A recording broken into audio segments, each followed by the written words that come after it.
যত বাটপাররা আজকে দুনিয়ার মধ্যে এই মাত্র ঘুষ খায়, এই মাত্র সুদ খায়, মানুষের হক মারে, আবার যাকাতও দেয়, মসজিদে দান করে, প্রথম কাতারে নামাজ পড়তে যায়। অন্যের হক নষ্ট করা ঠিক আছে, মানুষের মধ্যে পেঁচ লাগানো ঠিক আছে। তারা যখন এই বিপদগুলা দেখবে, আমলনামা তাদের সাথে দিতে চাইবে, তারা বলবে দেন আমলনামা দেন। বলবে না না, ডাইন হাত চলবে না, বাম হাত দাও। বাম হাতে দেন, বয় দিক দিয়ে না, বাম দিক দিয়ে, পেছন দিক দিয়ে নিয়া, পিঠে দিয়ে হাত ঢুকাইয়া দিয়া, এই বুকে দিয়ে হাতটা বের করবে, তখন তোমার জানটা বের হইতে লাগবে। এই হাতকে এদিক দিয়ে পিছন দিক দিয়ে ঢুকাইয়া বুকের দিক দিয়ে বাইর করবে। বাম হাতের মধ্যে আমল যখন দেখবে, তখন বলবে এটা কেমন আমলনামা, যেটার মধ্যে লা ইউগাদিরু সগীরাতান ওয়ালা কাবীরাতান, ছোট কোনো আমলনামা কেউ ছাড়ে নাই, বড় কোনো আমলনামা কেউ ছাড়ে নাই। যা কিছু করেছি সব দিয়ে লিপিবদ্ধ করে নিয়েছে। এটা কেমন আমলনামা? আশ্চর্য হয়ে যাবে, আশ্চর্য হয়ে যাবে সেদিন। হাদিস শরীফের মধ্যে আসে, এই জিলদ কোরআনের মধ্যেও আসছে, মানুষের এই শরীরের চামড়া পর্যন্ত মানুষের বিরুদ্ধে সাক্ষী দিবে, চামড়া পর্যন্ত মানুষের বিরুদ্ধে সাক্ষী দিবে। কে কোথায় কি পাপ করছেন? যুবক ভাইয়ারা, হাতে পায়ে ধরে বলি, আল্লাহর ওয়াস্তে মোবাইল চালাও। মোবাইল যদি সঠিকভাবে চালাও, মোবাইল চালানো তোমার ইবাদত হবে। মোবাইলে যদি খারাপ একটা মেসেজ লেখলে গুনাহ হয়, ভালো একটা মেসেজ লেখলে, একটা ভালো একটা স্ট্যাটাস দিলে, তাহলে বোঝা যায় তোমার সওয়াব হবে। মোবাইলে যদি খারাপ ভিডিও একটা আপলোড দিলে গুনাহ হয়, ভালো একটা ভিডিও দিলে অবশ্যই তোমার সওয়াব হবে। খারাপ কিছু যদি মোবাইলের মধ্যে দেখলে তোমার গুনাহ হয়, ভালো কিছু দেখলে অবশ্যই তোমার সওয়াব হবে। তোমার দৃষ্টিভঙ্গি তোমাকে চেঞ্জ করতে হবে। মোবাইল চালাও, নিষেধ করি না, মোবাইল চালাইবা, কিন্তু তোমার দৃষ্টিভঙ্গিকে চেঞ্জ করো, যে আমার এই মোবাইল চালানোর হিসাব আল্লাহ তাআলা আমার কাছ থেকে নিবে। আল্লাহ তাআলা আমার এখানে সময় ব্যয় হচ্ছে, আমার শরীরের শক্তি ব্যয় হচ্ছে, আল্লাহর রিজিক খেয়ে কোথায় কাটটা কি কাজে লাগাইতেছে। তদ্রুপ আল্লাহ পাক রব্বুল আলামিন, আল্লাহ তাআলা আমাদেরকে সম্পদ দান করেছেন। সম্পদ আল্লাহ পাক রব্বুল আলামিন যাদেরকে সম্পদ দান করেছেন, অর্থ দিয়েছেন,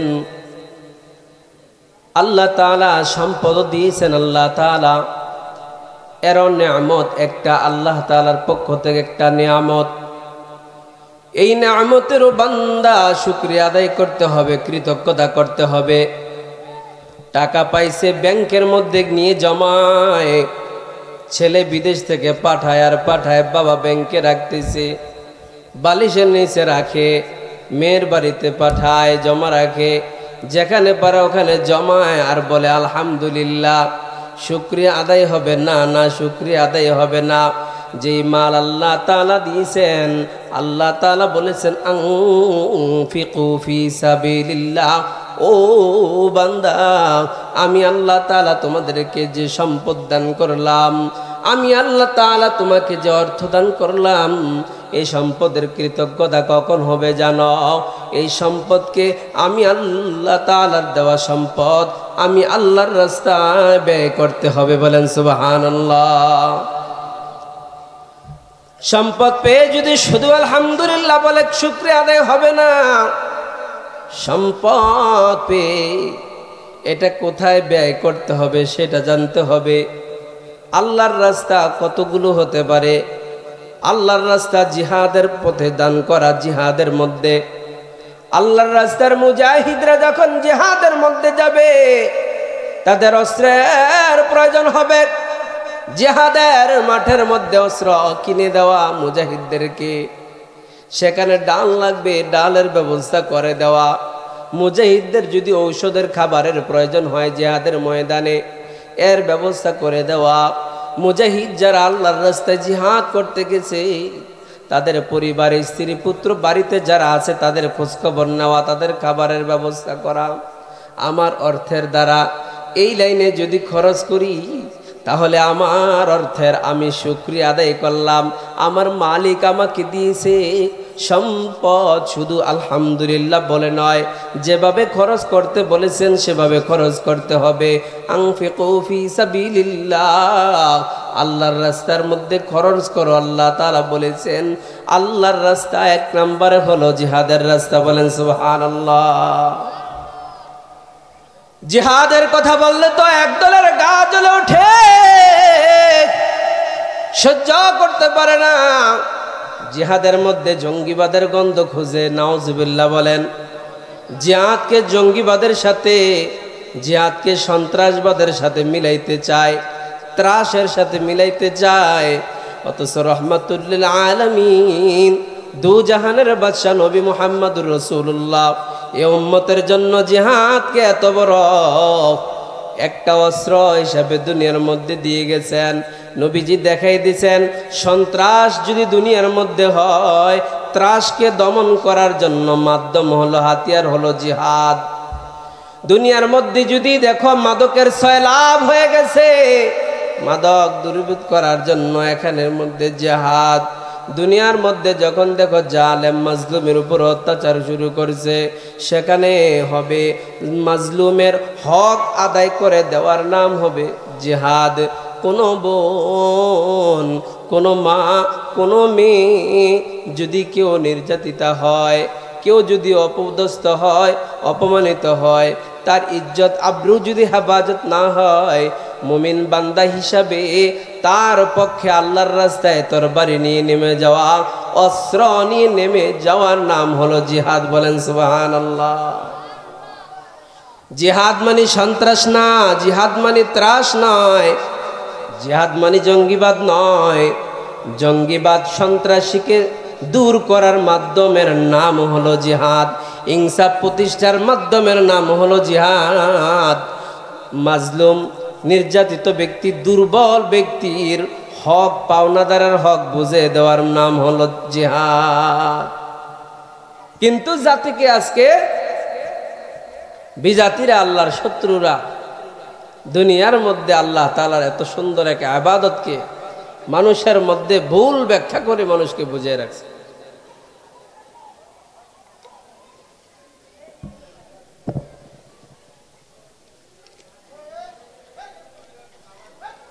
তাহলে সম্পদকে একটা ব্যবহার শুকরিয়া আদায় করার মাধ্যমে এটা হতে পারে আল্লাহর রাস্তা জিহাদের মধ্যে খরচ করবে।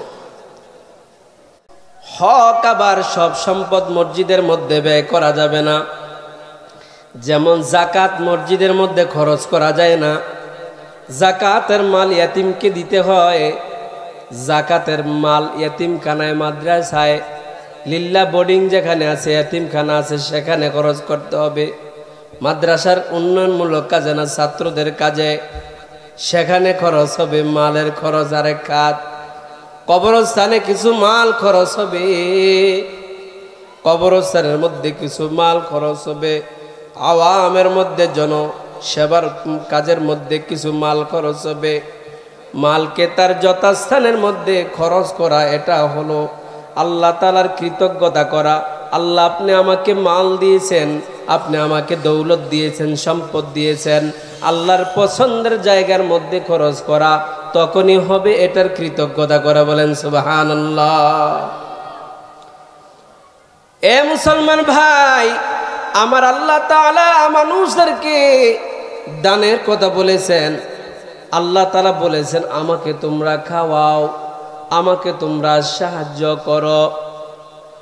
আমি আল্লাহ তাআলাকে সাহায্য করো। আল্লাহ যে সাহায্য চাইলেন, আল্লাহর সাহায্যের কি প্রয়োজন? আল্লাহ খাওয়াইতে বলছেন, আল্লাহর কি খানার প্রয়োজন আসেনি? ঘুমেরও প্রয়োজন নাই, বিবাহের প্রয়োজন নাই, কোনো জরুরত নেই আল্লাহ তাআলার। আল্লাহ তাআলা হাদিসে কুদসির মধ্যে জানাইছেন, মুমিন মুসলমান, কেউ যদি তোমাদের মধ্যে গরিব, অসহায়, এতিম, বিধবার খাতে ব্যয় করে, তাদেরকে যদি, তাদের জন্য যদি খরচ করে, এই খরচটা আমি আল্লাহর জন্য হয়। বলেন সুবহানাল্লাহ। মুসলমান মালের শুকরিয়া আদায় করার সিস্টেম হলো মালকে যথাযথ ব্যবহার করা। যদি জাকাত এসে যায়, জাকাত দেওয়া। যে মালের সদকা আসে, সদকা দেওয়া। জায়গা মতো একে সঠিক ব্যবহার করা। তদ্রুপ আল্লাহ পাক রব্বুল আলামিন সময় দিয়েছেন দুনিয়ার জীবনে চলতে। সময়কে যথাযথভাবে যদি আমি আপনি খরচ করি, ব্যয় করি, তখন সময়ের কৃতজ্ঞতা হবে। আল্লাহ পাক রব্বুল আলামিন যৌবন দিয়েছে, যৌবন রব্বুল আলামিন যৌবনের আবার হিসাব নেবেন। আমার যৌবনকালকে কোন কাজের মধ্যে আমি খরচ করছি, আল্লাহর কাছে হিসাব দিতে হবে কি হবে না? আল্লাহ নবীজি সাল্লাল্লাহু আলাইহি ওয়াসাল্লাম হাদিসে পাকের মধ্যে ইরশাদ ফরমাইলেন, ইগতানিম খামসান ক্বাবলা খামসিন শাবাবাকা ক্বাবলা হারামিক। উম্মতকে বলেছেন 5 অবস্থার পূর্বে 5টি অবস্থাকে মূল্যায়ন করো। এর মধ্যে একটি হলো তোমার যৌবনকে মূল্যায়ন করো বার্ধক্য আসার পূর্বে। যখন তুমি বৃদ্ধ হয়ে যাইবা, বার্ধক্যে যখন উপনীত হইবা, তখন আর আফসোস করে কোনো কাম হবে না, কোনো লাভ হবে না। চাইলেও রাত্রেবেলা লম্বা সময় দাঁড়ায় তাহাজ্জুদ পড়তে চাইবে না, মন চাইবে। চাইলেই যদি মনটা চায় হজ তাওয়াফ করতে পারবা না, শরীরে শক্তি নাই। সাই করতে শক্তি লাগবে, তাওয়াফ করতে শক্তি লাগবে, সাবা মারওয়ায় শক্তি লাগবে। শরীরে শক্তি নাই, আরেকজনে দৌড়া নিয়ে যায়, হজের বিধানগুলা সুন্দরভাবে আদায় করতে পারে না। কিন্তু এই হজ যদি যৌবনকালে আদায় করত, তাহলে যথাযথভাবে আদায় করতে পারত। কারণ হজ্জের মধ্যে শক্তির প্রয়োজন হয়। কিসের প্রয়োজন? হজ মাল যেমন খরচ হয়, হলের মধ্যে শক্তিও খরচ হয়। আমাদের দেশের মানুষের নিয়ম মানে রীতিনীতি বানায় নিছে একেবারে, যে বুইরা হলে বার্ধক্যে পৌঁছলে মুরব্বী হইলে এরপরে হজে যাবে। এখন আলহামদুলিল্লাহ মানুষের ভিতরে বুঝ আসছে। বহু আল্লাহর বান্দারা যৌবন অবস্থায় একাধিকবার হজে যায়, উমরায় যাচ্ছে। আলহামদুলিল্লাহ হজ উমরা করতেছে, মানুষের বুঝ অনেকটা ফিরে আসছে। তো বলছিলাম যৌবনের হক আদায় করবে, যৌবনের শুকরিয়া আদায় হবে কিভাবে? যদি নিজের যৌবনটাকে আল্লাহর জন্য খরচ করা হয়, আল্লাহর পছন্দের রাস্তায় যদি খরচ করা হয়, যৌবনকে যদি তার যথাস্থানে ব্যবহার করা হয়, তখন যৌবনের হক আদায় হবে। আল্লাহ পাক রব্বুল আলামিন আমাকে আপনাকে 3.5 হাত বডি দিয়েছেন, আল্লাহ চোখ দিয়েছেন, আল্লাহ তাআলা কান দিয়েছেন, নাক দিয়েছেন, জবান দিয়েছেন, 2টা ভালো হাত দিয়েছেন, পা দিয়েছেন, দিমাগ দিয়েছেন। আমার আল্লাহ তাআলা দুনিয়ার মানুষকে আঙ্গুল দিয়া দেখায় দেয়, ও দুনিয়ার মানুষ দেখাইয়া দেখো, আজকের এই মাহফিলের মজমা ছোট্ট একটা মজমা, এতটুকু মজমাকে আলোকিত করার জন্য কতটুকু লাইট লাগাইছ? এতগুলো লাইট। কিছুক্ষণ আগে কারেন্ট চলে গেছে, আবার কারেন্ট বিদ্যুৎ আনার জন্য বিদ্যুৎ অফিসে ফোন করছে। মুফতি ওসমান গনি সাইফি সাহেব উনি ফোন দিয়েছেন বিদ্যুৎ অফিসে। ফোন দেওয়ার পর ওখান থেকে স্যার বলতেছে যে হ্যাঁ হুজুর দেখতেছি আমি। কিছুক্ষণের মধ্যেই বিদ্যুৎ দিয়ে দিছে ওখান থেকে। এই যে বিদ্যুৎ সাপ্লাই হচ্ছে, এই লাইটগুলা বিদ্যুতের মাধ্যমে চলতেছে, এই মাইকের আওয়াজ হইতেছে, এখানে বিল উঠতেছে কি ওঠে না? জোরে বলেন, বিল ওঠে কিনা? আল্লাহ পাক রব্বুল আলামিন আপনার কাছ থেকে আমার কাছ থেকে যদি এই চক্ষু ব্যবহার করতেছি, চোখের আলোর প্রয়োজন হয়, যে আলো দ্বারা দেখতেছি, যে আলো চলে গেলে মানুষ আমাকে অন্ধ বলে, আমাকে কানা বলে, অন্ধ বলিয়া মানুষ আমাকে আখ্যা দেয়। আল্লাহ তাআলা চোখের আলো দিলেন। এই চক্ষুকে আমি কয়দিন চার্জ দিয়েছিলাম, কয়দিন চার্জে লাগানোর প্রয়োজন হয়েছিল, কয়দিন চোখের বিল দিয়েছি আল্লাহ তাআলার কাছে। আমার আল্লাহ তাআলা তো এই পর্যন্ত কোনোদিন চোখের বিল আমার কাছ থেকে নেয় নাই। 2টা চোখ দিছেন, এই 2টা চক্ষুকে যদি তার যথাস্থানে ব্যবহার করি, আল্লাহ চক্ষু দিয়েছেন হালাল জিনিস দেখব, যেখানে তাকাইলে সওয়াব হয় সেখানে দেখব। আল্লাহ তাআলার কোরআনটা থেকে কোরআন দেখব, কোরআন দেখে দেখে পড়ব। আল্লাহ এজন্য আমাকে এই চক্ষু দান করেছেন, চক্ষু দান করেছেন আল্লাহ পাক রব্বুল আলামিন। মায়ের দিকে মায়া ভরে তাকাবো, আমার মায়ের দিকে শ্রদ্ধা ভরে তাকাবো। মুমিন বান্দা যখন, মুমিন সন্তান যখন মায়ের দিকে শ্রদ্ধা ভরে ভক্তি ভরে তাকায়, ভক্তি শ্রদ্ধার সাথে যখন মায়ের দিকে তাকায়, হাবিবে কিবরিয়া মুহাম্মাদুর রাসূলুল্লাহ সাল্লাল্লাহু আলাইহি ওয়াসাল্লাম জানান, ওই উম্মতের উপরে, ওই সন্তানের উপরে আল্লাহ তাআলা কবুল হজের সওয়াব দেয়। বলেন সুবহানাল্লাহ। এই চোখ দ্বারা আল্লাহর দেওয়া চোখের কৃতজ্ঞতা কিভাবে হবে? এই চোখ দিয়ে আমার মার দিকে যদি তাকাই, বাবার দিকে তাকাই, তাহলে কবুল হজের সওয়াব দিয়ে। বলেন সুবহানাল্লাহ। আমার স্ত্রীর দিকে যখন আমি মায়া ভরে তাকাবো, ভালোবাসার নজরে আমার স্ত্রীর দিকে তাকাবো, প্রত্যেকটা তাকানোর দ্বারা সদকার সওয়াব হবে। বলেন সুবহানাল্লাহ। বাচ্চাদের দিকে আদর ভরে মায়া ভরে যখন তাকাবো, রাসূল সাল্লাল্লাহু আলাইহি ওয়াসাল্লামের সুন্নাত আদায় হবে। রাসূল বাচ্চাদেরকে ভালোবাসতেন, আদর করতেন। এই চক্ষুকে যেখানে তাকানোর কথা, যেদিকে যদি সেভাবে তাকাই, তাহলে এটার কৃতজ্ঞতা হবে। এই চক্ষু আল্লাহ তাআলা দিয়েছে, চক্ষুকে ভালো কাজে না লাগিয়ে যদি মোবাইলের মধ্যে রাত্রে শুয়ে শুয়ে খারাপ কিছু দেখি, টিভির পর্দায় খারাপ কিছু দেখি, রাস্তায় চলতে গিয়ে বেগানা মেয়েদের দিকে তাকাই আর শীষ মারি, তাহলে আমার চোখের শখ আদায় করবে না, বরং চোখের খেয়ানত হয়ে যাবে। ঠিক কিনা বলেন? চক্ষু যে আল্লাহ দিছে, শুধু আলহামদুলিল্লাহ বললে হবে না, চোখের যথা ব্যবহার করতে হবে। যে চোখ কোথায় ব্যবহার করতে হবে, কোন দিকে ব্যবহার করলে আমার এর কৃতজ্ঞতা হবে। মালিক কান দিয়েছে, এই কান দ্বারা আল্লাহ তাআলার কোরআন তেলাওয়াত শ্রবণ করব। আল্লাহ তাআলার উলুহিয়াতের কথা, রুবুবিয়াতের কথা আলোচনা হবে। আল্লাহর একাকত্বের কথা, একত্ববাদের কথা আলোচনা করা হবে। জান্নাত জাহান্নামের কথা আলোচনা করা হবে। রাসূলুল্লাহ সাল্লাল্লাহু আলাইহি ওয়াসাল্লামের রিসালাতের আলোচনা হবে। যখন বান্দা এই কান দ্বারা তাওহীদ রিসালাতের কথা শুনবে, আখিরাতের কথা শুনবে, তখন বান্দার কানের হক আদায় হবে। বলেন সুবহানাল্লাহ। কিন্তু এই কান দিয়ে ভালো কিছু যদি না শুনে, তো ডিজে গান শুনে, ডিজে গান, যেই গানের আওয়াজে মুরব্বী চাচারা ভোর রাতে তাহাজ্জুদে উঠে যাবে, আবার গিয়ে ঘুমাইছে মাত্র, রাত বাজে 12টা 1টা, এখনো ওই ছেলেদের ডিজে গান বন্ধ হয় না। অনেক এলাকায় আছে, একটু হেরা ফুর্তি করার জন্য ছাদে উঠে একেবারে ডেকসেট নিয়ে নাচানাচি, মনে হয় বিল্ডিং ভাঙ্গা ফেলবে। এলাকার মানুষ ঘুমাইতে পারে না। আছে না নাই? আছে। এরা তো জোর করে শোনায়, অনেকে আছে মজা লাগে, ইচ্ছা করে শোনে, কানের ভিতরে হেডফোন লাগাইয়া শোনে।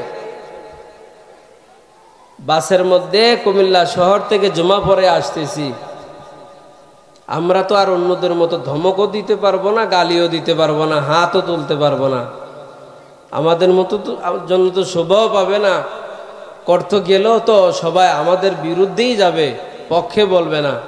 গাড়ির মধ্যে উঠছি, গাড়ি তো এটা লোকালয়, সাধারণ মানুষ।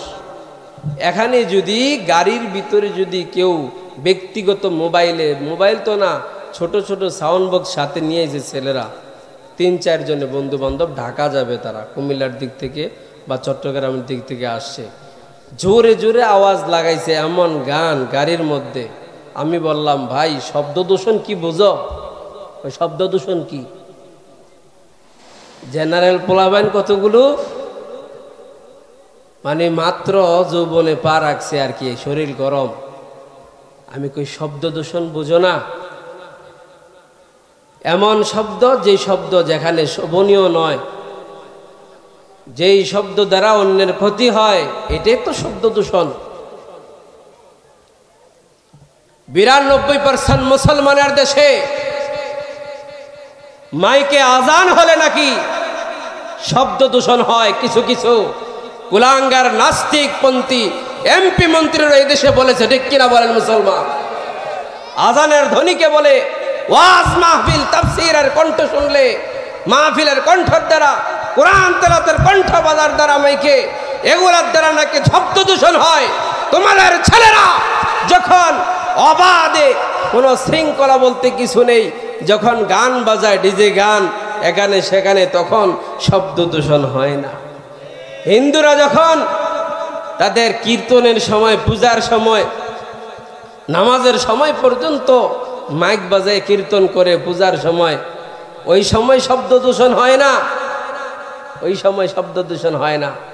তো মনে রাখো, মালিকের সামনে জবাব দেওয়ার জন্য প্রস্তুত থাকো, মালিকের সামনে প্রস্তুত দেওয়ার জন্য, জবাব দেওয়ার জন্য প্রস্তুত থাকো। এজন্য কান সঠিকভাবে সঠিক জায়গায় ব্যবহার করি যদি, তাহলে কানের কৃতজ্ঞতা করা হবে। আল্লাহ পাক রব্বুল আলামিন দুটা হাত দিয়েছে, হাতের সঠিক ব্যবহার যদি হয় তাহলে এটার কৃতজ্ঞতা হবে। পায়ের যদি সঠিক ব্যবহার হয় এটার কৃতজ্ঞতা, নিয়ামতের কৃতজ্ঞতা হবে।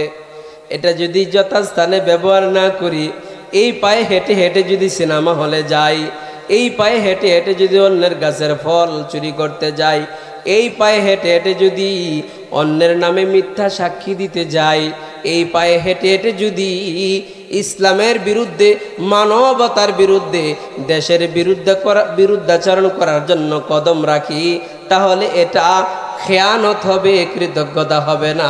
আল্লাহর দিনের জন্য, আল্লাহর মাখলুকের সেবার জন্য, ভালো কাজের জন্যই পা যদি ব্যবহার হয়, তখনই এই পায়ের কৃতজ্ঞতা হবে। বলেন সুবহানাল্লাহ। আজকে আল্লাহ তাআলার এই জবান পে জবানের কৃতজ্ঞতা করি না। আল্লাহ তাআলার দেও হাত পে আর কৃতজ্ঞতা করি না। জবানকে যেমনি সেমনি ব্যবহার করি, জবানের এত অপব্যবহার বেড়ে গেছে। যখনই নামাজ পড়লো সালাম ফিরাইতে দেরি, সালাম ফিরাইয়া কোনো রকমে দোকানের মধ্যে বসতে দেরি। একজন লোক আছে মুফতি সাহেব হয়ে যায়, দোকানের মধ্যে বসে বসে অমুকের দোষ, মসজিদ কমিটির দোষ, ইমাম সাহেবের দোষ, অমুক বক্তার দোষ আছে না নাই?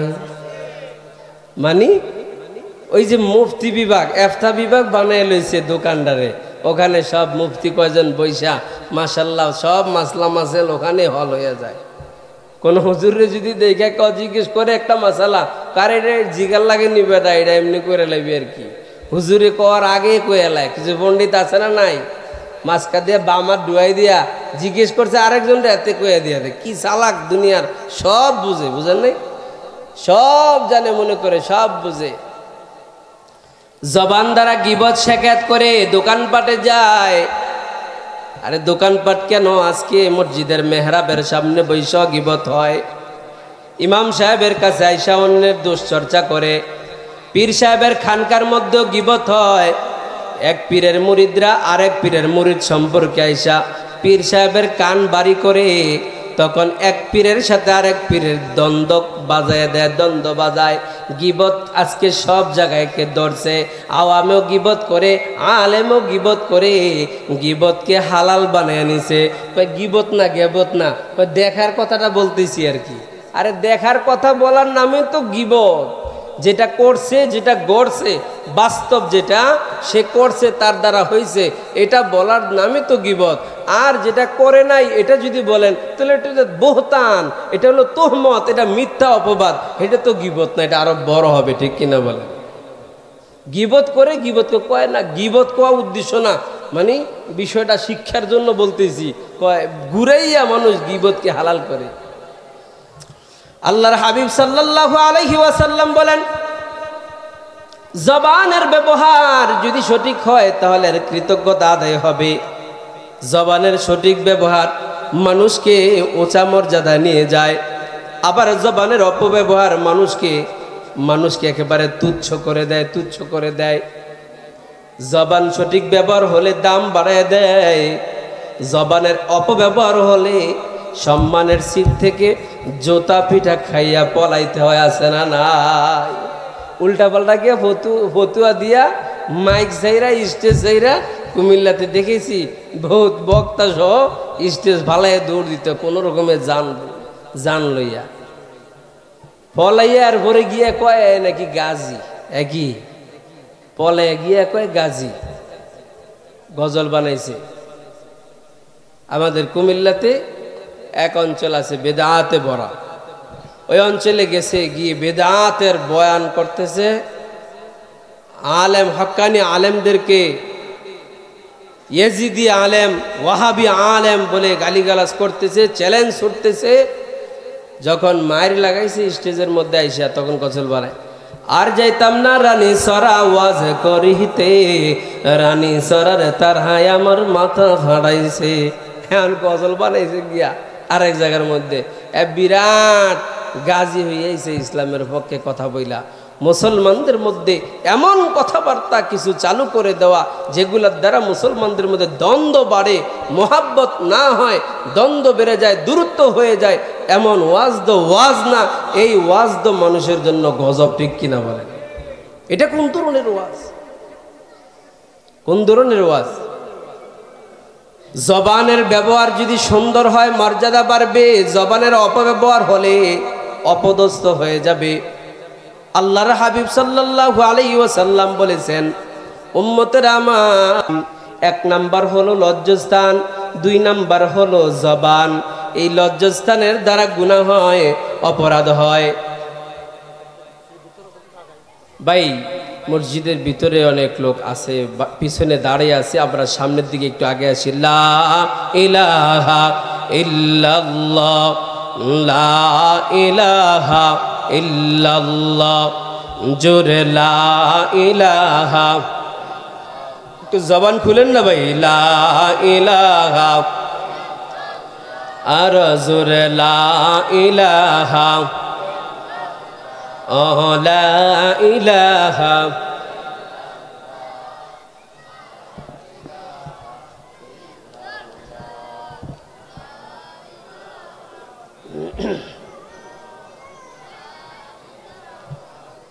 লা ইলাহা ইল্লাল্লাহ, লা ইলাহা ইল্লাল্লাহ, লা ইলাহা ইল্লাল্লাহ। বহু দূরে মদিনা, আমরা কেমনে যাব জানি না। দয়া কর দয়াল আল্লাহ, দয়া কর দয়াল আল্লাহ, পুরাও মনের বাসনা। লা ইলাহা, জোরে লা ইলাহা, লা ইলাহা ইল্লাল্লাহু মুহাম্মাদুর রাসূলুল্লাহ সাল্লাল্লাহু আলাইহি ওয়াসাল্লাম।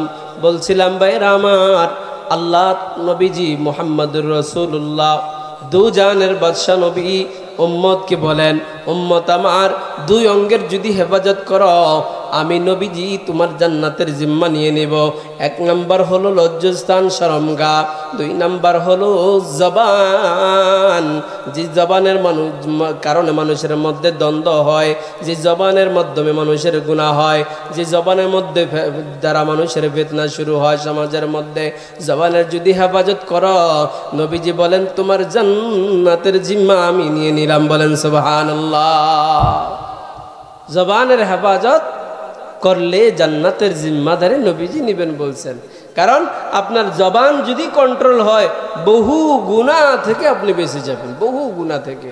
এজন্য বুজুর্গানে দিন যারা আছেন তাদের কাছে গেলে দেখবেন, আল্লাহ ওয়ালাদের কাছে চলতে থাকলে আল্লাহ ওয়ালাদের সাথে তখন অহেতুক কথা, অনর্থক কথা কমে যায়, আর ভালো কথা জিকির আজকার বেড়ে যায়। ঠিক কিনা বলেন?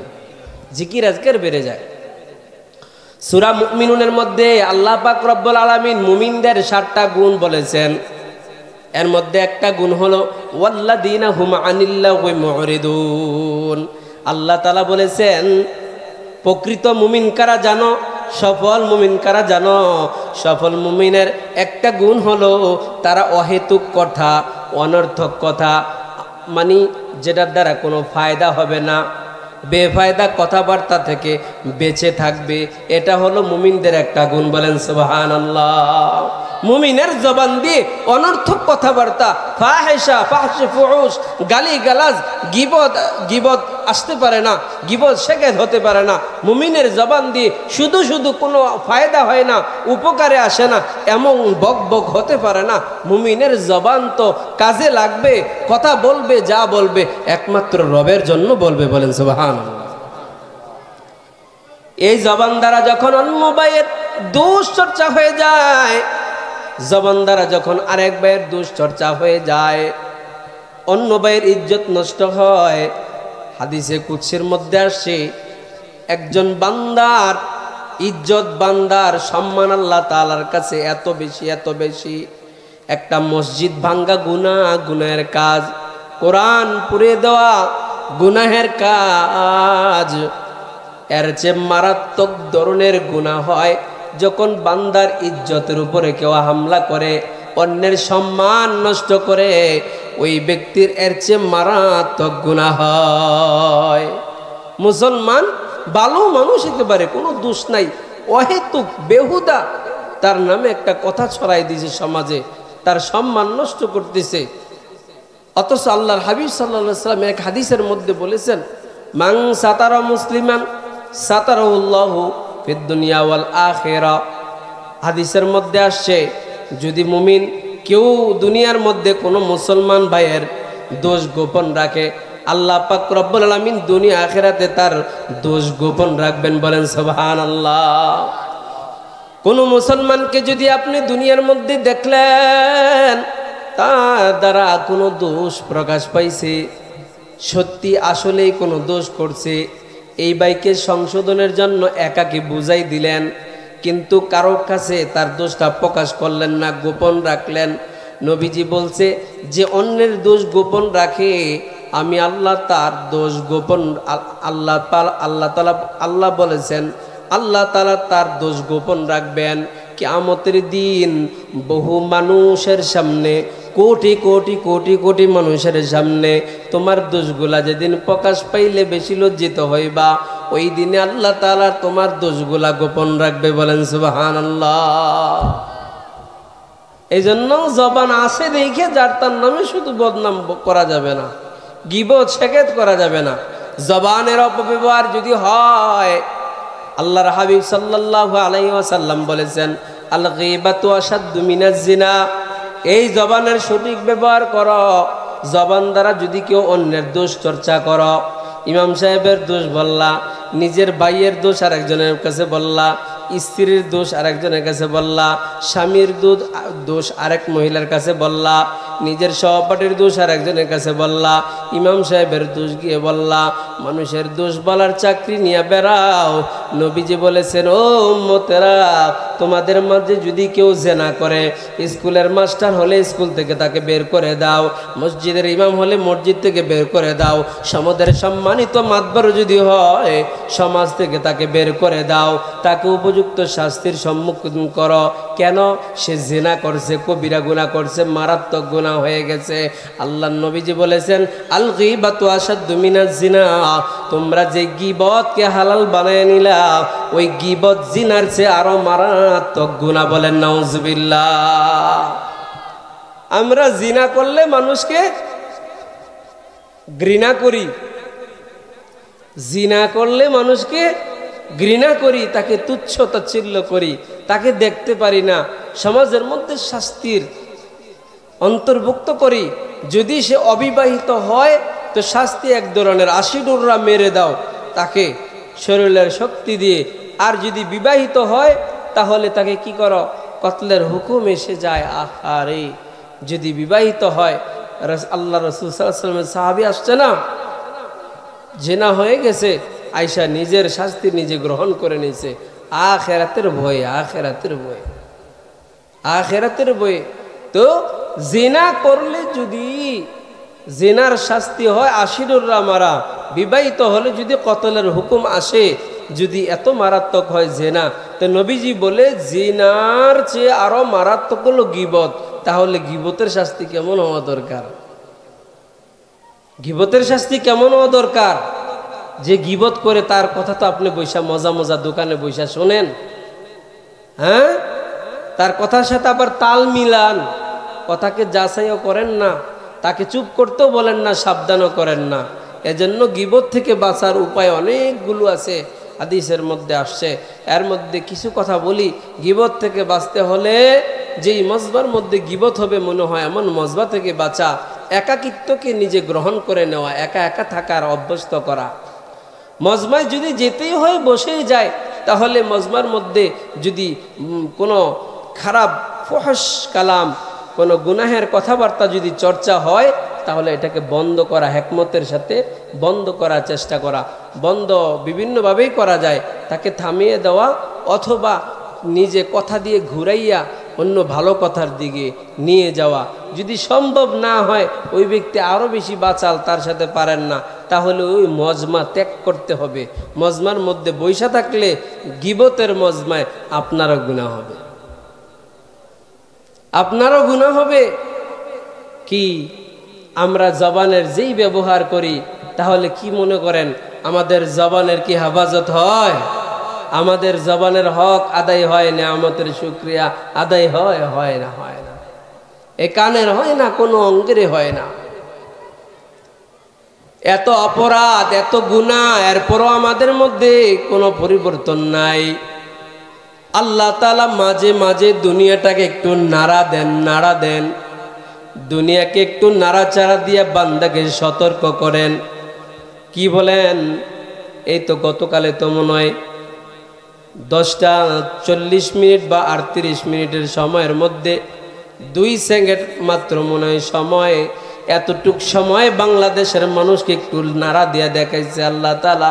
এই 2 সেকেন্ড সময় নাড়া দেওয়ার দ্বারা সহ্য করতে পারো না, লোক মারা যায়।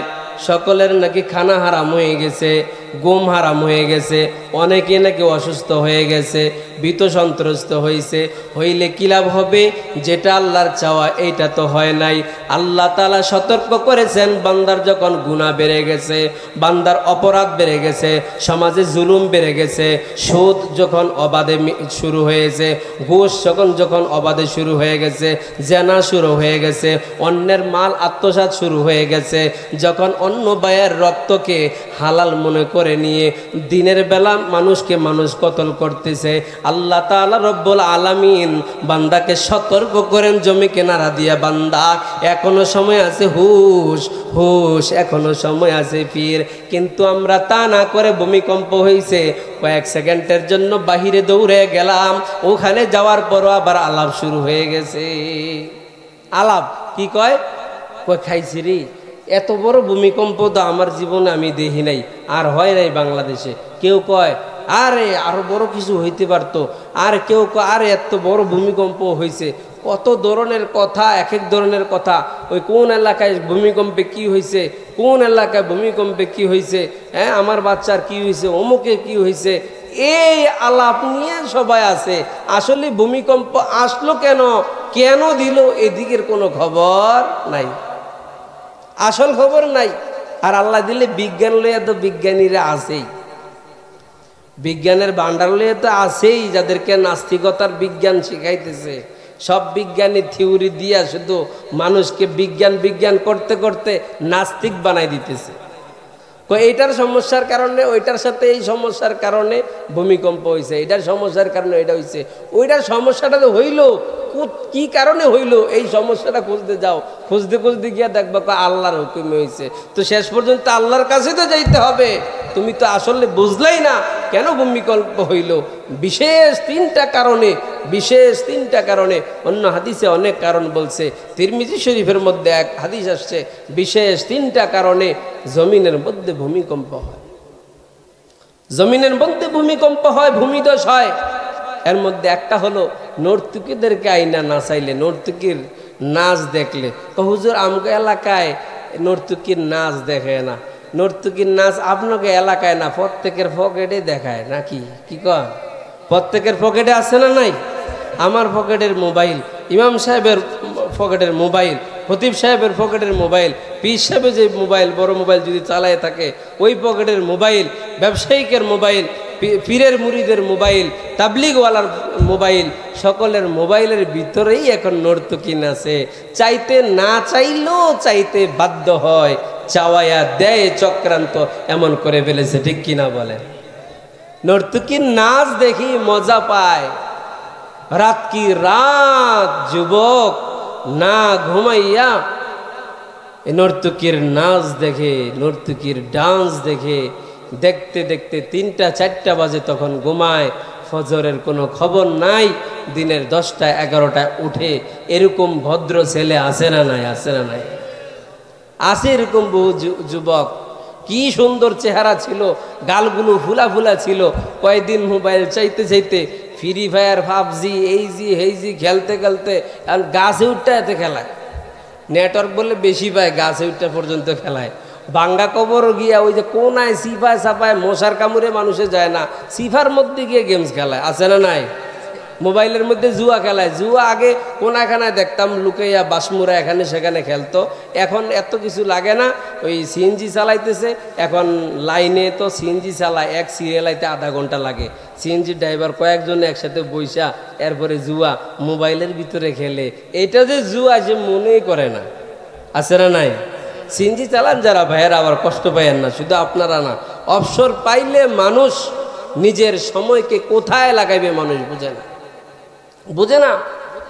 এই অবাধ চলার কারণে আমাদের আজকে এই ভূমিকম্প। আল্লাহ সতর্ক করার জন্য যে তোমার এই চোখ দিয়ে কোন নর্তকীকে দেখতেছ, এগুলা বন্ধ করো, এগুলার দ্বারা দুনিয়ার মধ্যে জহারাল ফাসাদু ফিল বাররি ওয়াল বাহরি বিমা কাসাবাত আইদিন নাস। কাকে দোষী করো, কেন বলো, কি বলো, অমুকের কারণে হয়েছে, অমুকের কারণে হয়েছে, এই কারণে হয়েছে। আমাদের একটা দেশের মধ্যে রোগ হলো, কিছু একটা হইলে এই দলে কয় ওই দলের কারণে বিপদ আইছে, এই দলে কয় এই দলের কারণে বিপদ আইছে, কেউ কয় না যে আমার কারণে বিপদ আইছে। কি বলেন, আমি কি এতই ভালো হয়ে গেলাম? আমি এতই ভালো হয়ে গেলাম? আহা, আমার কারণে বিপদ আসতে পারে না। আমি নিজের এত ভালো মনে করি, আর আবু বকর নিজেকে বলে, ও ইবনে কুহাফা, আবু বকর নিজেকে বলে, তুই যদি মানুষ না হইতি, তুই যদি খড়কুটা হতি, তুই যদি পাতা হইতি, পাতা খড়কুটা যদি হইতি, পানির সাথে ভেসে যাইতি, যদি পাতা হইতি, তোকে গরুয়ে ভেড়ায় মেশে খেয়ে ফেলতো, তোর কোনো হিসাব হইতো না। তুই মাওলার সামনে কি হিসাব নিয়ে দাঁড়াইবি? কে বলে? খলিফাতুল মুসলিমিন, মুসলমানদের খলিফাদের একজন, রসুলের জান্নাতি সাহাবীদের একজন, রসুলের পাশে যারা জায়গা পাইছে শোয়ার, এই সমস্ত জান্নাতি সাহাবী নিজেকে বলতেছে, হাই যদি তুই পাতা হইতি, হাই যদি খড়কুটা হইতি, আল্লাহর সামনে তুই কি জবাব দিবি? নিজেকে বলে। আর আমি বলি যে আওয়ামী লীগের কারণে এই বিপদ হয়েছে, বিএনপির কারণে এই বিপদ হয়েছে, জাতীয় পার্টির কারণে এই বিপদ হয়েছে, অমুকে কয় অমুকের কারণে, কয় মহিলাদের কারণে এই সব বিপদ, পুরুষরা কয় মহিলারা আবার কয় পুরুষদের কারণে সব বিপদ, যুবকদের কারণে এক বিপদ। কেউ নিজের উপরে দোষ চাপাই নিতে রাজি না। নর্তকীর নাচ, নর্তকীর চলাফেরা, এই চলাফেরার কারণে আজকে আল্লাহ তাআলার এই গজব। 2 নম্বরে হলো সমাজের মধ্যে বাদ্যযন্ত্র অবাধে ছড়িয়ে গেছে। বাদ্যযন্ত্র মসজিদে নামাজ পড়তে দাঁড়াইছে, এন টন্ডর টন্ডর বাজার শুরু করে দেয়, যে বান্ডারির পাগল আর বান্ডারি গান বাজার শুরু করে দেয়, আর যারা ডিজে গানের পাগল নামাজের ভিতরে ডিজে গান শুরু হয়। ঠিক আছে, যারা গজল টজল একটু লাগায় তাদের নামাজের ভিতরে গজল বাজে। তো এই মনে করেন এই যে বাদ্যযন্ত্রকে হালাল বানিয়ে নিস, বাদ্যযন্ত্রের অবাধ ব্যবহার এটাকে বৈধ বানিয়ে নিস একেবারে। এটা গুনাহ মনে করে না, এটা অপবাদ, এটাকে গুনাহ পাপ মনে করে না। অথচ রাসূল সাল্লাল্লাহু আলাইহি ওয়াসাল্লাম বলেছেন এই বাদ্যযন্ত্রের দ্বারা অন্তরে নিফাকি হয়, আর নিফাকির দ্বারা আমলের মজা উঠে যায়, দিল মরে যায়। বলেন নাউজুবিল্লাহ। এই বাদ্যযন্ত্রের বাজনার কারণে, বাদ্যযন্ত্র দোকানে বাজে, বাদ্যযন্ত্র হোটেলে বাজে, বাদ্যযন্ত্র গাড়িতে বাজে, বাদ্যযন্ত্র ঘরে বাজে, বাদ্যযন্ত্র পকেটে বাজে, বাদ্যযন্ত্র হেডফোন লাগাইয়া, কানের মধ্যে হেডফোন লাগাইয়ার পরে বাদ্যযন্ত্র এত আওয়াজ দেয় তার কানে, বলে এমন ঠাডা পড়ছে হয় শোনে না, পাশের মানুষের বিরক্তি হয়। হেডফোনের কারো কারো এমন আওয়াজও হয়। বাদ্যযন্ত্রের কারণে আল্লাহ তাআলার দুনিয়ার মধ্যে এই সমস্ত বিপদ হয়, ভূমিকম্প হয়। আরেকটা হলো মাদকের কারণে, মদের ছয়লাভ। ওই দিন দেখতেছি এক মহিলা মিডিয়ার সামনে এসে বলতেছে আর বৈধ নাকি লাইসেন্স করা মদ, আর মদ বলে লাইসেন্স করা, আমি লাইসেন্স করে খাই, আমারটা অবৈধ না, এটা বলে বৈধ। হ্যাঁ, অপদার্থরা বৈধতা দিছে, অপদার্থরা এটার বৈধতা দিয়ে গেছে, আর সে নাকি এটার লাইসেন্স পাইছে। অথচ আমার আল্লাহ তাআলা কোরআনে জানাইছে এই মদের মধ্যে যদি সামান্য একটু স্বাদ আর মজা তৃপ্তিও দেখো, এটার মধ্যে ক্ষতি ছাড়া কিছুই নেই, ক্ষতি আর ক্ষতি। দুনিয়ার মধ্যে যার জবান মদের স্বাদ গ্রহণ করবে না, আল্লাহ তাআলা কলসে কলসে শরাব জান্নাতের মধ্যে পান করাইবে। বলেন সুবহানাল্লাহ।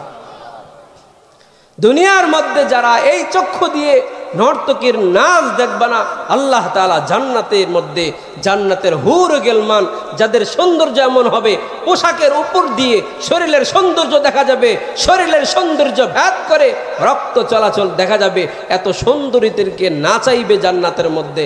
আর তুমি এই যুবক যার চক্ষু আজকে নর্তকীর নাচ দেখবে না, তাকে আল্লাহ তাআলা দেখাইবে। বলেন সুবহানাল্লাহ।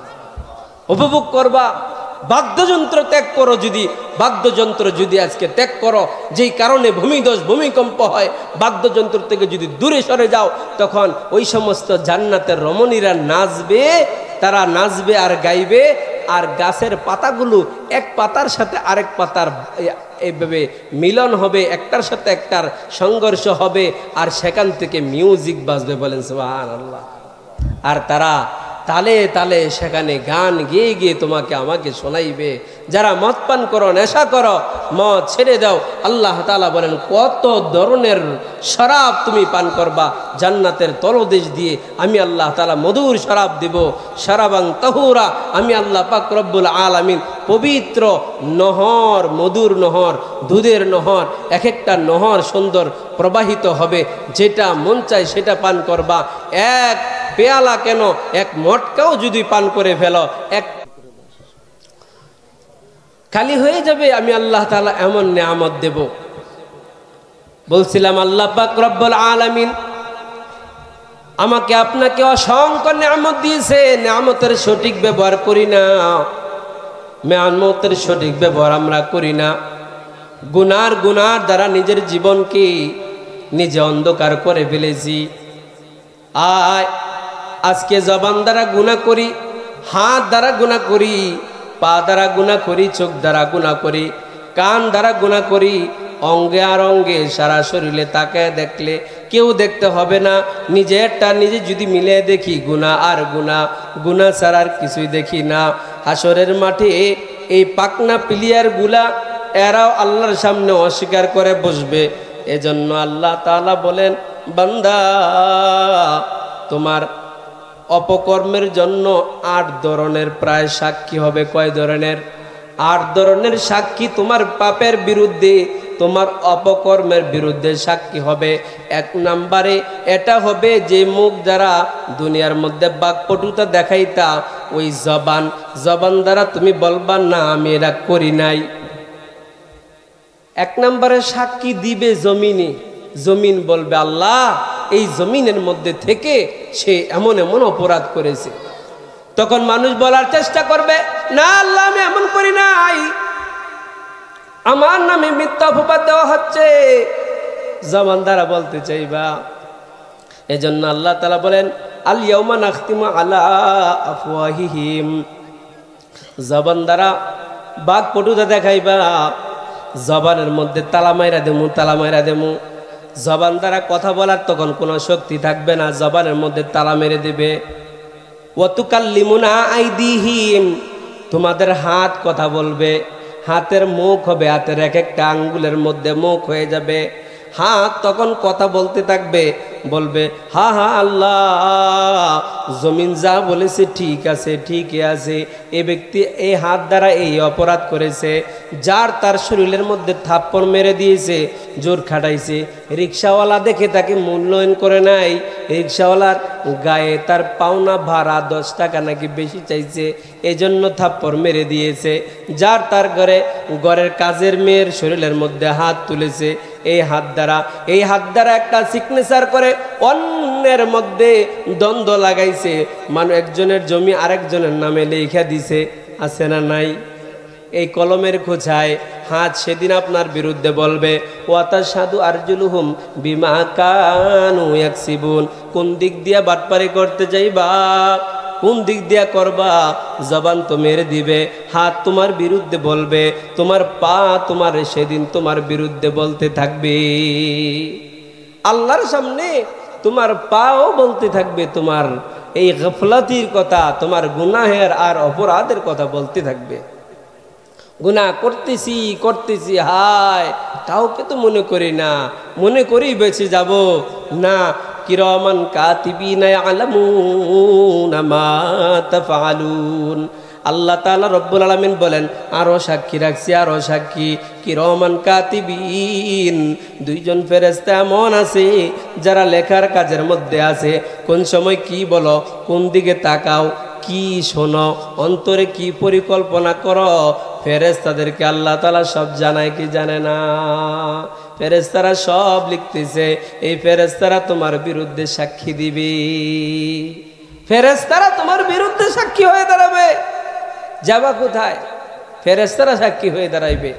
সবচেয়ে বড় সাক্ষী যেটা শেষ করে দেই, সবচেয়ে বড় তোমার আমলের বিরুদ্ধে সাক্ষী হবে, তোমার বিরুদ্ধে সাক্ষী হবে যেটা তোমার আমল নামা। তোমার আমল নামা সেদিন দেখে বলবা, মা লিহাযাল কিতাব লা ইউগাদিরু সগীরাতান ওয়ালা কাবীরাতান ইল্লা আহসাহা।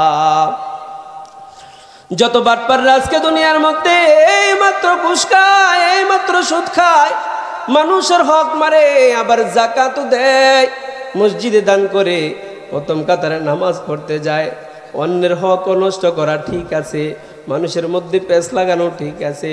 তারা যখন এই বিপদগুলা দেখবে, আমল নামা তাদের সাথে দিতে চাইবে, তারা বলবে দেন আমল নামা দেন। বলবে না না, ডান হাত চলবে না, বাম হাত দাও, বাম হাতে দেন, বয় দিক দিয়ে না, বাম দিক দিয়ে, পেছন দিক দিয়ে নিয়া, পিঠে দিয়ে হাত ঢুকাইয়া দিয়া, এই বুকে দিয়ে হাতটা বের করবে, তখন তোমার জানটা বের হইতে লাগবে। এই হাতকে এদিক দিয়ে পিছন দিক দিয়ে ঢুকাইয়া বুকের দিক দিয়ে বাইর করবে। বাম হাতের মধ্যে আমল যখন দেখবে, তখন বলবে এটা কেমন, এটা কেমন আমল নামা যেটার মধ্যে লা ইউগাদিরু সগীরাতান ওয়ালা কাবীরাতান, ছোট কোনো আমল নামা কেউ ছাড়ে নাই, বড় কোনো আমল নামা কেউ ছাড়ে নাই। যা কিছু করেছি সব দিয়ে লিপিবদ্ধ করে নিয়েছে। এটা কেমন আমল নামা? আশ্চর্য হয়ে যাবে, আশ্চর্য হয়ে যাবে সেদিন। হাদিস শরীফের মধ্যে আসে, এই জিলদ কোরআনের মধ্যেও আসছে, মানুষের এই শরীরের চামড়া চামড়া চামড়া পর্যন্ত মানুষের বিরুদ্ধে সাক্ষী দিবে, চামড়া পর্যন্ত মানুষের বিরুদ্ধে সাক্ষী দিবে। কে কোথায় কি পাপ করছেন? যুবক ভাইয়ারা, হাতে পায়ে ধরে বলি, আল্লাহর ওয়াস্তে মোবাইল চালাও। মোবাইল যদি সঠিকভাবে চালাও, মোবাইল চালানো তোমার ইবাদত হবে। মোবাইলে যদি খারাপ একটা মেসেজ লিখলে গুনাহ হয়, ভালো একটা মেসেজ লিখলে, একটা ভালো একটা স্ট্যাটাস দিলে, তাহলে বোঝা যায় তোমার সওয়াব হবে। মোবাইলে যদি খারাপ ভিডিও একটা আপলোড দিলে গুনাহ হয়, ভালো একটা ভিডিও দিলে অবশ্যই তোমার সওয়াব হবে। খারাপ কিছু যদি মোবাইলের মধ্যে দেখলে তোমার গুনাহ হয়, ভালো কিছু দেখলে অবশ্যই তোমার সওয়াব হবে। তোমার দৃষ্টিভঙ্গি তোমাকে চেঞ্জ করতে হবে। মোবাইল চালাও, নিষেধ করি না, মোবাইল চালাইবা, কিন্তু তোমার দৃষ্টিভঙ্গিকে চেঞ্জ করো, যে আমার এই মোবাইল চালানোর হিসাব আল্লাহ তাআলা আমার কাছ থেকে নিবে। আল্লাহ তাআলা আমার এখানে সময় ব্যয় হচ্ছে, আমার শরীরের শক্তি ব্যয় হচ্ছে, আল্লাহর রিজিক খেয়ে কোথায় কাটটা কি কাজে লাগাইতেছি, কোথায় কাজে লাগাইতেছি। এজন্য নিজের হিসাব নিজে মিলাই, নিজের হিসাব নিজে মিলাই। হিসাব নেওয়ার আগে নিজে হিসাব নেই। আমার আপনার হিসাব নেবে কি নেবে না? নেবে কি নেবে না? অবশ্যই নিবে হিসাব। এজন্য আল্লাহ তাআলার কাছে হিসাব দেওয়ার আগে নিজের হিসাব নিজে মিলাইয়া নেই, নিজের হিসাব নিজে মিলাইয়া নেই। আল্লাহ পাক রব্বুল আলামিন আমাদেরকে আজকে এই সুন্দর কোরআনের মজমার মধ্যে আসার বসার সুযোগ করে দিয়েছেন। কোরআনের কথা গতকালও হয়েছে, ওলামায়ে কেরাম মূল্যবান আলোচনা করেছেন, আজকেও হইতেছে। আমরা খুশি না বেজার? খুশি না বেজার? খুশি। খুশি যদি হই, কোরআনের এই মাহফিল প্রত্যেক বছর হোক, আমরা চাই কি চাই না? নামাজি ব্যক্তিরা যারা নামাজ পড়বে আরামের সাথে হোক, তারা নামাজ সুন্দরভাবে আদায় করুক, আমরা চাই কি চাই না? আল্লাহর হাবিব সাল্লাল্লাহু আলাইহি ওয়াসাল্লাম হাদিসে পাকের মধ্যে উম্মতের জন্য বলেছেন, মান বানা লিল্লাহি মসজিদান বানাল্লাহু লাহু বাইতান ফিল জান্নাহ। উম্মতেরা আমার, কেউ যদি তার অর্থ দিয়ে, কেউ যদি তার পরামর্শ দিয়ে, তার শ্রম দিয়ে, বুদ্ধি দিয়ে আমার ঘর মসজিদ বানাইলো, মসজিদ নির্মাণ করলো, আল্লাহ নবী সাল্লাল্লাহু আলাইহি ওয়াসাল্লাম বলেছেন আল্লাহ তাআলা তার জন্য জান্নাতে ঘর বানিয়ে দেন। বলেন সুবহানাল্লাহ। রাসূল পাক সাল্লাল্লাহু আলাইহি ওয়াসাল্লাম মসজিদ নির্মাণ করবেন, ইহুদির জায়গাকে পছন্দ করেছেন, দাম কি করতেছে, দাম দরাদরি করে, ইহুদি দিতেছে না, ইহুদি দিতে চায় না। রাসূল সাল্লাল্লাহু আলাইহি ওয়াসাল্লামের মন খারাপ। রাসূলুল্লাহ সাল্লাল্লাহু আলাইহি ওয়াসাল্লামের মন খারাপ দেখে হযরত ওসমান রাদিয়াল্লাহু আনহু আয়েশা বলতেছেন, ইয়া রাসূলুল্লাহ, আপনার মন খারাপ কেন জানতে পারেনি? তার কাছে যখন ব্যক্ত করলো ওই জায়গাটা পছন্দ হয়েছে, এই জায়গার মধ্যে আল্লাহর ঘর মসজিদ বানাইতে চাইছিলাম, কিন্তু ইহুদি তো দিতে চাইতেছে না, এত মোলাইছি। হযরত ওসমান কিছু নবীজিকে বললেন না, মনে মনে বলতেছে হায় রে, যে নবীজির চেহারার দিকে তাকাইলে ক্ষুধা নিবারণ হয়ে যায়। বলেন সুবহানাল্লাহ। যে নবীজির চেহারার মধ্যে এত আলো, এত আলোকিত নূরের চেহারা, চেহারার মধ্যে নূরে ঝলমল করে। হযরত হাসান হুসাইন রাদিয়াল্লাহু আনহুমা এই ঘর থেকে ওই ঘরের মধ্যে যাইবে, বলতে নানা যান অন্ধকারে যাইতে পারতেছি না। রাসূল এভাবে শুধু তাকাইছেন, রাসূলের কপালের নূরে, কপালের আলোয় এই ঘর থেকে ওই ঘর পর্যন্ত আলোকিত হয়ে গেছে। বলেন সুবহানাল্লাহ। আলোকিত হয়ে গেছে, আলোকিত হয়ে গেছে। ওই নবীর চেহারা যখন মলিন, ওসমান সহ্য করতে পারে না। ইহুদিকে বলে গিয়া বলে, ইহুদি তোমার এই জমিন লাগবে, এই জমিন আমার নবীজির লাগবে, তুমি বলো কত টাকা লাগবে, কি লাগবে বলো, সেটা দিতে আমি প্রস্তুত। ইহুদি জাতি বড় দুষ্ট জাতি, এদের সে খারাপ আর পৃথিবীর মধ্যে কোনো জাত নাই। সবচেয়ে নিকৃষ্ট জাতির নাম হলো ইহুদি জাতি। ইহুদি তখন বলল, সুযোগ পাইছি, ওসমানকে এবার দাগানো যাবে মালদার পাটি। এবার বলো ওসমান জমি নিবা? বলে হ্যাঁ নেব। তখন বলতেছে তোমার ওই দামি জমিটা ওইটা দিতে হবে, ওই বাগানটা দিতে হবে। হ্যাঁ দিলাম, ওইটাও দিতে হবে। নিজের মন চাই মতো এই বাগান ওই বাগান ওই জমি যা চাইলো। ওসমান বলে যা যা চাইছ সব দিলাম। জমি দিছনি? বলো হ জমি দিলাম। রাসূল কিয়া বলে, ইয়া রাসূলুল্লাহ সাল্লাল্লাহু আলাইহি ওয়াসাল্লাম, ও নবীজি আপনার চেহারা মলিন দেখলে, আপনার চেহারায় হাসি না থাকলে আমাদের শান্তি লাগে না, ভালো লাগে না গো নবী। আপনার চেহারার হাসি দেখলে আমাদের ক্ষুধা নিবারণ হয়ে যায়। ও নবীজি আপনার কষ্ট আমাদের সহ্য হয় না। যান যান, মনের আশা পূরণ হয়েছে, জায়গা কিনেছি, জায়গা কেনা হয়ে গেছে, এখানে মসজিদ করেন। বলেন সুবহানাল্লাহ। হযরত ওসমান বড় দানবীর, হযরত আবু বকর দানবীর, আলী দানবীর, যারা এ দানবীর আছে দুনিয়ার মধ্যে, আজকের দানবীররা যারা আছো, তোমার বাগান দিতে হবে না, পুরা জমি দিতে হবে না, তোমার ব্যাংকে যত টাকা আছে সব দিতে হবে না, তৌফিক অনুসারে যে যতটুকু দিতে পারো দাও। আল্লাহ নবীজি সাল্লাল্লাহু আলাইহি ওয়াসাল্লামের হাদিস দ্বারা বোঝা যায় তোমাকে আল্লাহ তাআলা আবু বকর, ওমর, ওসমানের সাথে জান্নাত দিবে। বলেন সুবহানাল্লাহ। আল্লাহ তাআলা কমপক্ষে 10 গুণ বাড়াই দিবে, বাড়াইতে বাড়াইতে 100 গুণে বাড়াইবে। আল্লাহ যদি বাড়ানোর কথা বলে তিনি যত বড় তত বাড়াইবে। এজন্য আল্লাহর কোন বান্দা আছো যে হুজুর এখানে টাইলস হবে,